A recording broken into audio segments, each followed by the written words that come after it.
Cette fois, on fait une vidéo bien spéciale. C'est une vidéo, en fait, qu'on s'amuse. Moi et mon fils Ricky, on a été acheter la semaine dernière un tracteur à gazon, 22 forces, 2 cylindres. Fait que ça devrait donner des résultats assez intéressants.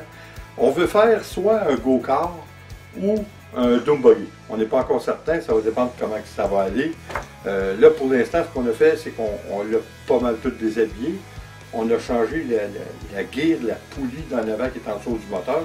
On en a mis une 2 fois plus grosse parce qu'en fin de compte, on ne pouvait pas changer celle d'en arrière sur la transmission parce qu'elle était déjà assez petite. Puis en fin de compte, les deux en arrière étaient quasiment à la même grosseur. Fait qu'on a doublé la grosseur d'en avant, ce qui devrait doubler notre vitesse et plus. Fait que ça reste à voir. Fait que pour l'instant, c'est ce qu'on fait. On recule le siège pour nous donner plus de place. Et puis là, on va voir par rapport à la vitesse, c'est là qu'on va décider si on drop le body, puis la suspension, puis tout. Puis qu'on fait un go-kart en fin de compte. Et puis sinon, ben, on va s'arranger faire un genre de double buggy pour pouvoir aller un petit peu partout. Fait que ça va nous laisser, on va le laisser évidemment à la même hauteur pour avoir plus d'espace en dessous pour aller dans un poste, puis voilà. Fait qu'on va voir comment ça va aller. Ça devrait être assez intéressant puisque la plupart des go-karts rapides qu'il y a dans les places que vous pouvez en louer, les pistes de go-kart, habituellement c'est des 15 à 16 forces. Puis là on a un 22 forces. Fait que ça devrait être assez intéressant. Fait qu'on continue pour voir ce que ça donne.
OK, alors là, on a rencontré nos petits problèmes. Ben, petit problème dans le fond qui n'aurait pas été un problème si on aurait voulu acheter des straps, mais on ne veut pas acheter des straps. Notre strap est vraiment trop longue, de à peu près, peut-être 2-3 pouces. Fait que ce qu'on va faire à la place, on va se casser le cul. On va prendre la méthode 2 fois plus compliquée. On va rallonger carrément le tracteur à partir de la transmission. On va rallonger le tracteur d'à peu près 2 à 3 pouces. De toute façon, c'est pas une mauvaise idée parce que ça va faire en sorte qu'il va être définitivement plus rapide. Pour la stabilité, ben, on verra en temps et lieu. Ça, de toute façon, on n'est pas sûr de ça. Fait on coupe, on soude, puis On va voir ce que ça donne.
Il ne va pas vraiment plus vite qu'elle est.